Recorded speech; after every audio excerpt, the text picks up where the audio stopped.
Hey, salut à tous, c'est Loïc. Donc comme on m'a demandé, je vais faire les deux, cette fois-ci en même temps, donc je les publierai à peu près aux mêmes heures. Après j'aurai le montage à faire, tout ça, enfin bref, ça me prendra un petit peu de temps, mais c'est pas grave, au moins tout le monde sera content. Donc cette fois-ci c'est sur les 5 erreurs d'arbitrage qui auront vraiment eu un impact immense. Donc dans ce top 5, j'ai mis en premier le hors-jeu de Ramos hier, justement, parce que voilà, clairement il y a hors-jeu. C'est incontestable. Si le Real n'ouvre pas le score sur ça, je vois pas comment ils peuvent gagner le match. Même arriver au tir au but, je les aurais pas vus sur la deuxième mi-temps faire quelque chose. Et puis après, passons le fait que Ramos mérite un carton rouge pour son agression par derrière. Mais bon, bref. Le match devait être gagné par le Real. Bref, deuxième fait marquant. Deuxième énorme erreur d'arbitrage, comme tout le monde le verra. C'est le carton rouge que Thiago Silva prend. L'arbitre vient percuter Thiago Silva. Thiago Silva met les mains pour éviter de se faire mal et de lui faire mal accessoirement.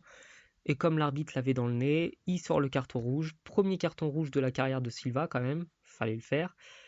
Et pourquoi je l'ai mis là? Tout simplement parce qu'à la suite de ça, Leonardo s'est énervé après l'arbitre, il l'a bousculé. Il a pris une interdiction de tout poste à importance dans le football pendant plusieurs mois. Au final, la sanction a été alourdie. Leonardo est parti du PSG, on l'a plus revu, là on parle d'un retour, mais voilà, on l'a plus revu.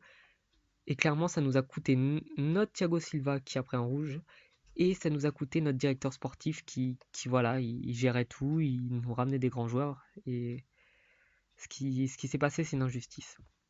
En troisième position, comme tout le monde le voit, France-Irlande 2009. C'était pour les qualificatoires, les qualifications pardon, de la Coupe du Monde.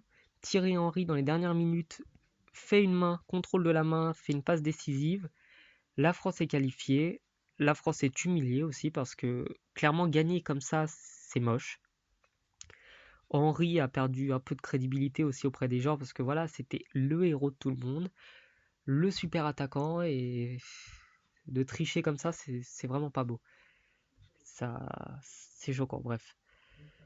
En deuxième position, on retrouve la main de Maradona.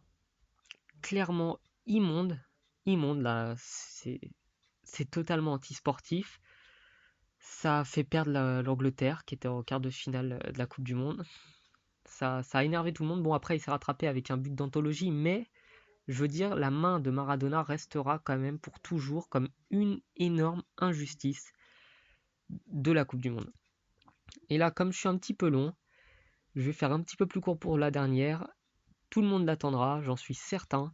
C'est l'agression de Battiston pour le France-Allemagne 82. L'agression sur Battiston par Schumacher qui, qui clairement a détruit non seulement une action de jeu, mais il aurait pu en plus tuer son adversaire. Parce que là, clairement, je vais faire le montage pour que tout le monde voit. Battiston est resté inconscient pendant longtemps. On savait même pas s'il allait se relever un jour. Ça a été la plus grosse injustice de cette Coupe du Monde, de l'histoire de la Coupe du Monde pour moi. Et clairement, c'est ignoble et on espère que les arbitres vont se rattraper. Merci de m'avoir suivi, la vidéo a été longue, mais voilà, j'essaye de faire quelque chose de bien, j'essaye de faire quelque chose de complet. Donc je veux un maximum de partage, de j'aime, d'abonnements et comme ça je continuerai à vous faire des vidéos intéressantes. Merci de m'avoir suivi.